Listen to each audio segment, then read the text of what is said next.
Benchmarking is an essential component of supply-side analysis. Whether you do it for company analysis, or competitor analysis, or industry analysis, benchmarking, the idea of comparing other players or other units within the company to one another to extract insight, is fantastically useful. Without further ado, let's have a look at a series of dots here, which would be the result of a benchmark, and for the sake of it, let's also display it as a bar chart. Okay? What you have here is 8 outcomes, 8 results, and we're measuring one dimension. Let's pretend here it's sales and marketing costs as a percentage of sales. Okay? When you look at this, we've highlighted us, so the company, in black, and 7 other competitors. Okay? The next question I will ask you now is, okay, clearly we're not doing well. The south, the lower end of the axis is where we want to be. We're clearly not doing well. We're 7th out of 8. Where should we peg our aspiration for improvement? Okay? Which of these dots or which of these bars should we take as our benchmark? What we've done here is we've benchmarked everyone, but we haven't really decided where are we going to set the bar? What are we going to shoot for in terms of improvement?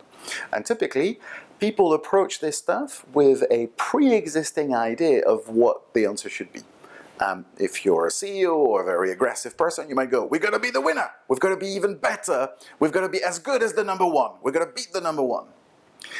If you're more mathematically inclined, you might go, well, let's go for the weighted average of that sample. If you're more visually inclined, you might say things like, let's shoot to put our black dot somewhere in the middle of that range.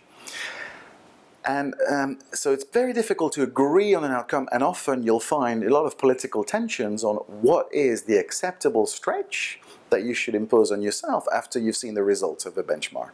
And the best way to resolve that is to introduce a second dimension. Let's look at our dots. Now we're going to spread and put another axis. In that instance, if we're looking at sales and marketing costs as a percentage of sales, let's put at the axis, the percentage of direct sales force, the biggest component of the sales and marketing cost. And when you do that in this example, what you find is each of the dots moves, obviously. You now end up with a 2-dimensional picture, and what appears? Presto, aha! It's a lot easier to see some degree of correlation between the dots. And what that suggests to you is that there seems to be a number of positions where companies can settle on, depending on the percentage of direct sales force and the total percentage of sales and marketing cost. And when you do this, what you find is for our company, for Paradigm, when you bring us to the line, to the industry line, what do you find? That means that the sales and marketing cost should be 11%. Now, if you look back to the bubbles, we were really a bit nervous at the idea of suggesting that we should be as good as the number one. I run as fast as Usain Bolt. It felt nearly too much of a stretch. When you introduce a second dimension, one of the things you recognize is there's a reason for the different vertical outcome of each of the company. They each arrive at different sales and marketing costs, largely because of different choices of allocation of direct sales force, direct sales cost, and for the logic that we're using, we should be doing a lot better. We should be doing about 11%. Okay?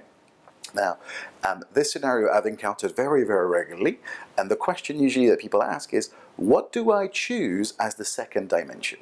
And here the answer is very straightforward, is you do a mini DuPont. You look at the metric that you're benchmarking, and you look at the level below the 2, 3, 4 key components of that metric, and you tend to pick either the most important of these components, in our case here, direct sales force was the most important component of sales and marketing, either the most important component or the most meaningful, the one with the most variation between competitors.